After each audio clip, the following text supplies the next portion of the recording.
I'm sure you're aware of the concept of lane matchups. For example, playing Tryndamere into Malphite is considered a pretty hard counter, but in lane, Tryndamere actually has the advantage, according to UGG gold statistics at least.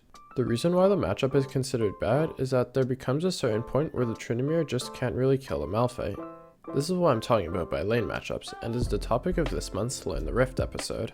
I was talking with one of my friends who plays on an Asian server, and they were telling me about how the mentality there is, if I don't kill my lane opponent, I've lost the lane, regardless of their champion.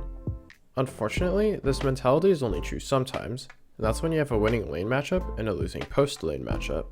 Let's go back to that Tryndamere Malphite example. If I, as the Tryndamere, don't manage to get a fairly significant lead on the Malphite, I've lost the lane and they've won the lane.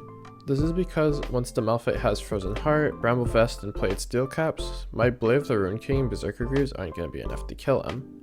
Let's take another fairly obvious example. Let's say I'm a cast in mid against a Lucian. I hard lose that lane matchup, but hard win at late game. Even if I'm down 30 CS and 3 plates at 15 minutes, I would have won the lane, because Lucian didn't get enough advantage with his early strength. Of course, that doesn't mean I can go and 1v1 the Lucian right then and there. I'm still not as strong as him, but every second that he's not winning, I'm catching up to him. This concept also ties into playing from behind and keep you a good mental in a bad lane matchup. Looking back at that cast-in Lucian matchup, if I got upset that I was down CS and started fighting aggressively, Lucian's overwhelming early advantage would have easily beaten me and I would have fallen further behind and actually lose the lane, especially if I kept doing it. That's part of the reason why I can't fathom why cast-ins, kills, or Karthuses fall behind and start tilting. The whole point of their champion is to fall behind.